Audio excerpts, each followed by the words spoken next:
Bienvenidos a un seminario más de una serie de estudios del mensaje del Génesis, donde ya hemos comprendido que existe un conflicto entre Satanás y el linaje santo de Dios, y hemos aprendido cómo Dios no solo protege a su pueblo ante las acechanzas del enemigo, sino que a cada batalla siempre hay un remanente del linaje santo que sale vencedor.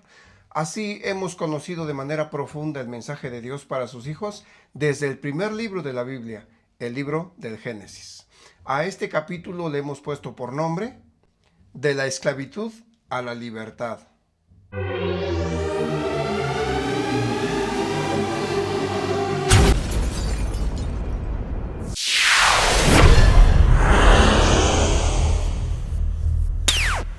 Antes de iniciar el tema de hoy, recordemos que desde la entrada del pecado en el jardín del Edén, Dios profetizó primero a los seres humanos que un cordero les quitaría el pecado, cuando les enseñó que debían sacrificar a un cordero para que muriera en lugar de ellos. Allí en el jardín del Edén a Eva y a Adán se les enseñó, toda vez que la paga del pecado es la muerte y solo con sangre hay remisión de pecado. La Biblia lo aclara así, porque la paga del pecado es muerte, mas la dádiva de Dios es vida eterna en Cristo Jesús, Señor nuestro. Y casi todo es purificado según la ley con sangre, y sin derramamiento de sangre no se hace remisión de pecados, dijo Pablo. Cuando Adán y Eva cayeron en la desobediencia, sintieron la vergüenza de la desnudez y se cosieron hojas de higuera para cubrirse.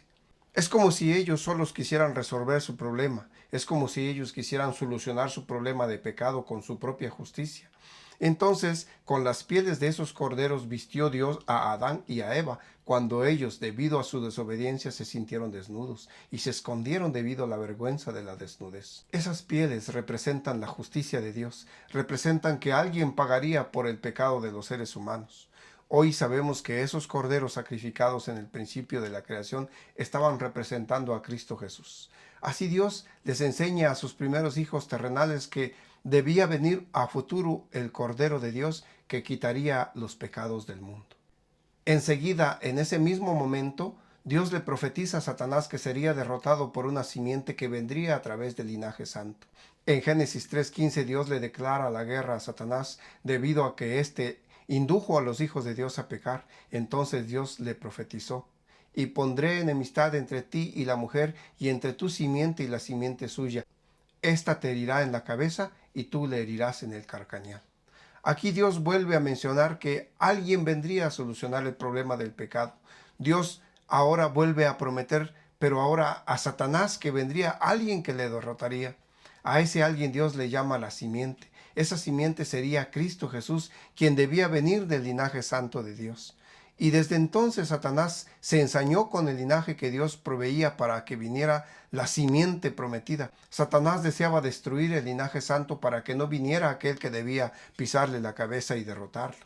En el libro de Génesis, desde el principio hemos estudiado cómo Satanás viene haciéndole la guerra al linaje santo.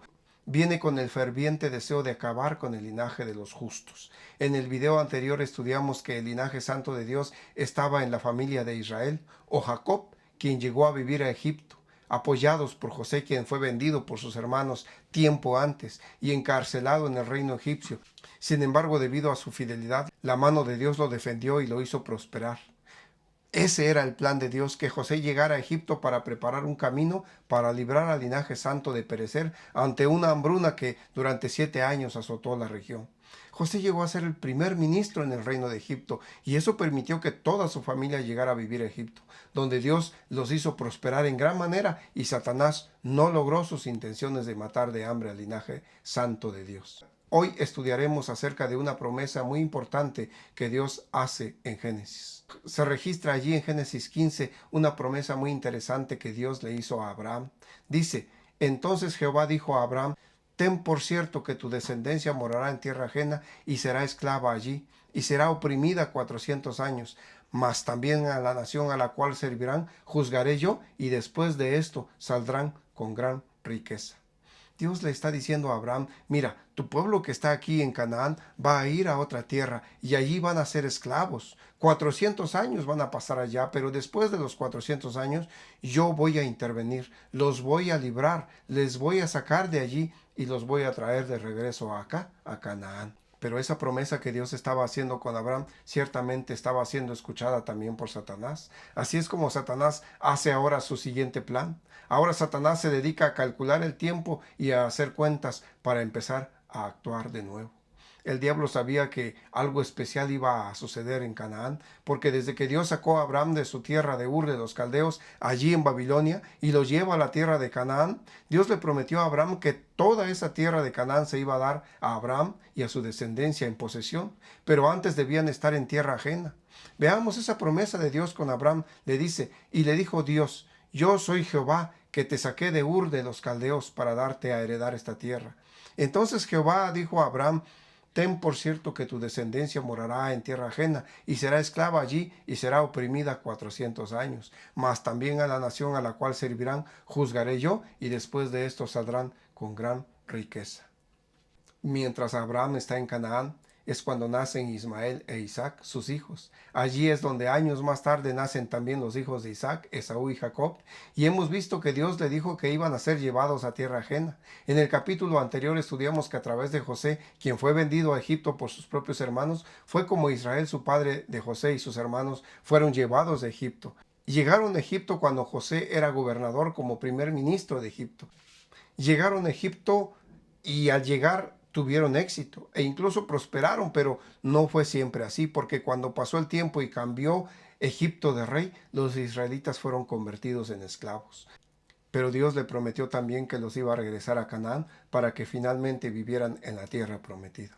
Así, Satanás se da cuenta que la simiente que le va a pisar la cabeza entonces va a nacer en Canaán, porque va a ser simiente de Abraham, porque Dios llevó a Abraham a Canaán. Cuando Israel está en Egipto sufriendo la esclavitud, Satanás trata por todos los medios de impedir que Israel regresara a Canaán y que conquistaran la tierra prometida. Ya Satanás logró que la simiente santa, que Israel, estuviera en opresión bajo el dominio de los egipcios, bajo el dominio del rey Faraón. Ahora Satanás no permite que el linaje santo salga de la esclavitud. ¿Y cómo es que decimos que Satanás está actuando? Pues vamos a leerlo. En el libro de Ezequiel fue escrito lo siguiente. Dice, así ha dicho Jehová el Señor, he aquí yo estoy contra ti, Faraón, rey de Egipto, el gran dragón que yace en medio de sus ríos, el cual dijo, mío es el Nilo, pues yo lo hice. Vemos aquí en lo que está profetizando Ezequiel que Dios se refiere a Egipto como el gran dragón. Y sabemos que el gran dragón es Satanás. Sabemos que muchos años más tarde, cuando Dios mandó a Moisés y a Aarón para liberar a Israel de la esclavitud de Egipto y volverlos a la tierra de Canaán, la tierra prometida por Dios a Abraham, claramente Faraón dijo, yo no voy a dejar que este pueblo se vaya.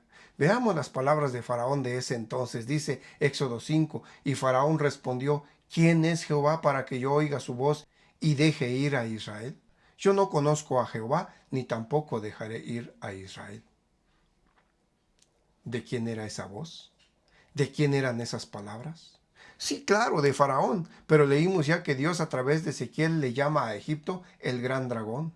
Así que es Satanás el que está prohibiendo que ese pueblo de Dios salga de Egipto, salga de la esclavitud.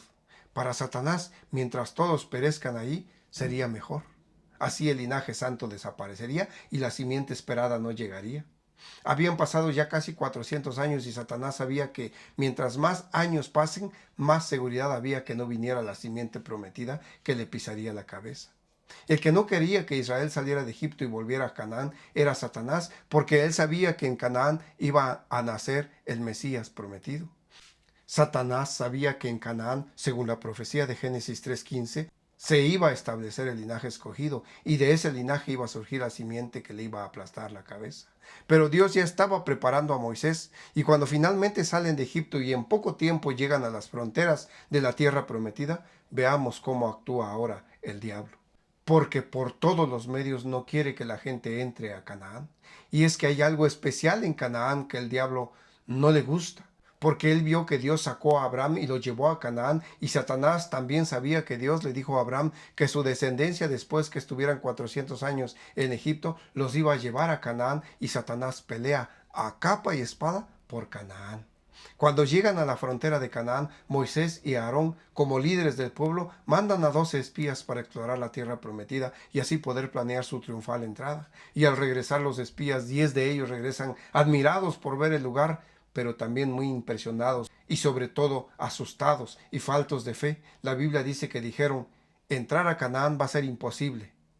Veamos cómo lo narra la Biblia. Dice, y volvieron de reconocer la tierra al fin de 40 días, y anduvieron y vinieron a Moisés y a Aarón y a toda la congregación de los hijos de Israel en el desierto de Parán, en Cades, y dieron la información a ellos y a toda la congregación, y les mostraron el fruto de la tierra, y les contaron diciendo, nosotros llegamos a la tierra a la cual nos enviaste, la cual ciertamente fluye leche y miel, y este es el fruto de ella. Mas el pueblo que habita en aquella tierra es fuerte, y las ciudades muy grandes y fortificadas. No podremos subir contra aquel pueblo porque es más fuerte que nosotros. Y así se pusieron a asustar a los hijos de Israel, diciéndoles, a modo de desanimarlos de la tierra que habían reconocido. Decían ellos, la tierra por donde pasamos para reconocerla es tierra que traga a sus moradores, y todo el pueblo que vimos en medio de ella son hombres de grande estatura. También allí vimos gigantes, hijos de Anac, raza de los gigantes, y éramos nosotros a nuestro parecer como langostas, y así les parecíamos a ellos. Y trataban por todas las formas de desanimar al pueblo de Israel, diciéndoles, no podremos entrar, mejor regresémonos otra vez a Egipto. Pero, ¿quién era en realidad el que estaba hablando a través de ellos? ¿Quién quería que regresaran mejor a Egipto? Obviamente Satanás. Dios ya había dicho que iban a entrar a la tierra prometida. Si el mensaje fuera de Dios, pues obviamente ya Dios había prometido que les daría esta tierra. Solo debían entrar y conquistarla con fe y listo. Pero Satanás trata de desanimar a Israel para que no entren e inculca en la mente de los hijos de Dios, de los hijos de Israel, la duda y les resta la fe. Y por 40 años vagan en medio del desierto. La Biblia dice que esa batalla casi la gana Satanás, porque veamos la actitud que asume el pueblo cuando Satanás los desanima. Entonces toda la congregación gritó y dio voces, y el pueblo lloró aquella noche, y se quejaron contra Moisés y contra Aarón todos los hijos de Israel, y les dijo toda la multitud, ojalá muriéramos en la tierra de Egipto o en este desierto, ojalá muriéramos. ¿Y por qué nos trae Jehová a esta tierra para caer a espada y que nuestras mujeres y nuestros niños sean por presa? ¿No nos sería mejor volvernos a Egipto? Y decían el uno al otro, designemos un capitán y volvámonos a Egipto. Por esa razón, por su falta de fe y olvidarse de la promesa de Dios, se les hizo vagar por el desierto 40 años antes de volver de nuevo a las fronteras de Canaán. 40 años después llegan otra vez a la frontera de Canaán, pero Satanás sigue al pendiente para destruir al linaje y corromperlos. Pasados esos 40 años y están a punto de entrar a la tierra de Canaán, fíjense lo que hace ahora Satanás. Moraba Israel en Sittim, allá en la frontera, y el pueblo empezó a fornicar con las hijas de Moab, las cuales invitaban al pueblo a los sacrificios de sus dioses, y el pueblo comió y se inclinó a sus dioses. Así acudió el pueblo a Baal Peor, y el furor de Jehová se encendió contra Israel. Dice la Biblia que Satanás hace que las rameras de Moab se metan entre el campamento de los hebreos para corromperlos a fin de que Dios destruya a Israel, porque Israel se entremezcló con las rameras y con la idolatría de Moab. En toda la frontera de Canaán, Satanás los lleva a apostatar contra Dios, los mezcla con las mujeres paganas de Moab con el fin de impedir que entren a la tierra. Y miren los resultados de esas acciones. Dice la narración bíblica, y murieron de aquella acción por la ira de Dios 24,000 del linaje de Israel. Pero no murió cualquier persona. Realmente los que perecieron allí fueron de lo mejor que tenía Israel, de los líderes, de la crema innata de Israel, murieron en la frontera de Canaán, porque Satanás no quería que entraran a Canaán, porque Satanás quería evitar a toda costa que conquistaran Canaán. Y después Israel tuvo que pelear a capa y espada para conquistar a Canaán. Las naciones se armaron hasta los dientes para impedir que Israel entrara en la tierra prometida. Israel, empezando en Jericó y a través de todas las ciudades, tuvo que luchar y pelear para conquistar la tierra que Dios ya les había prometido que se las daría. Y que por su falta de fe y porque Satanás metió toda la cizaña en medio de ellos, no pudieron hacerlo fácilmente, porque Satanás tenía esas tierras bajo su dominio y no quería permitir que la gente de Israel entrara, porque por todos los medios quería evitar que el pueblo de Dios entrara, ya que de ese pueblo debía venir la simiente prometida que debía pisarle la cabeza a Satanás. Sin embargo, la historia bíblica dice que después de 40 años, y luego de que en el desierto murieron toda la generación de aquellos que habían salido de Egipto, sus hijos y las nuevas generaciones fueron los que por fin entraron, conquistaron y se posesionaron de la tierra prometida. Así, las 12 tribus de Israel llegan por fin a habitar la tierra de Canaán, que más tarde fue llamada ahora la Tierra Santa o la Tierra de Israel. Una vez más vemos cómo Satanás no logra su objetivo de evitar que el linaje santo de Dios prospere y exista. A pesar de todos sus esfuerzos y a pesar de todas las artimañas utilizadas, Dios le sigue ganando cada batalla a Satanás, aunque en el camino de la lucha hay muchos que han perecido por las mismas intenciones de Satanás de evitar que venga la simiente prometida. Jacob muere en Egipto por vejez, pero él pidió ser sepultado en Canaán. Génesis 49 dice, les mandó luego y les dijo, yo voy a ser reunido con mi pueblo, sepultadme con mis padres en la cueva que está en el campo de Efrón el Eteo, en la cueva que está en el campo de Macpela, al oriente de Mamre, en la tierra de Canaán, la cual compró Abraham con el mismo campo de Efrón el Eteo, para heredad de sepultura. Allí sepultaron a Abraham y a Sara, su mujer, allí sepultaron a Isaac y Rebeca, su mujer, allí también sepulté yo a Lea, dijo Jacob antes de morir. Así que Israel o Jacob es sepultado en Canaán.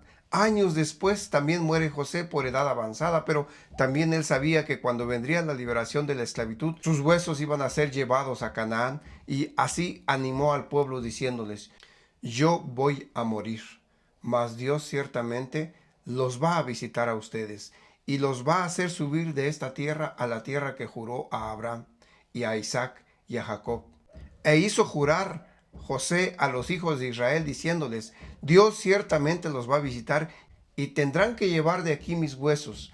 Y murió José a la edad de 110 años y lo embalsamaron y fue puesto en un ataúd en Egipto. Eso mientras llegó el momento de la liberación, cuando el pueblo por fin salió de la esclavitud, también los huesos de José fueron llevados a Canaán. Y enterraron en Siquem los huesos de José que los hijos de Israel habían traído de Egipto en la parte del campo que Jacob compró de los hijos de Amor, padre de Siquem, por 100 piezas de dinero, y fue posesión de los hijos de José. El pueblo de Dios, Israel, el linaje santo, por fin llega a la tierra prometida. Con la muerte de José concluye el libro del Génesis, pero el linaje santo aún continúa con las tribus de Israel. ¿Será que el diablo persistirá en su afán de destruir al linaje santo? ¿Cuál será el siguiente paso que va a dar ahora Satanás? ¿Contra quién fijará ahora su plan para evitar que venga la simiente prometida? No te pierdas el siguiente capítulo de esta serie de estudios, porque estamos inmersos estudiando el conflicto entre Satanás y el linaje de Dios, y el libro del Génesis nos ha mostrado ese conflicto que parece eterno. Hasta ahora hemos estudiado profundamente acerca de ese conflicto en cada historia del libro del Génesis, y estamos muy avanzados en el conocimiento de cómo las fuerzas del mal por todos los medios tratan de evitar que los planes de Dios se realicen. Así que estamos analizando paso a paso cómo la primera y gran profecía bíblica que nos muestra Génesis 3:15 se va cumpliendo a medida que el estudio avanza. Por ahora te agradecemos tu presencia en el canal, y si te gustó este tema no te olvides de darle like, no te olvides de compartir y de suscribirte, porque haciendo esto recuerda que tú colaboras para que estos temas puedan llegar a más hijos de Dios que seguramente como tú y como yo están anhelantes de conocer los planes de Dios para sus vidas y para esta humanidad. Dios te bendiga.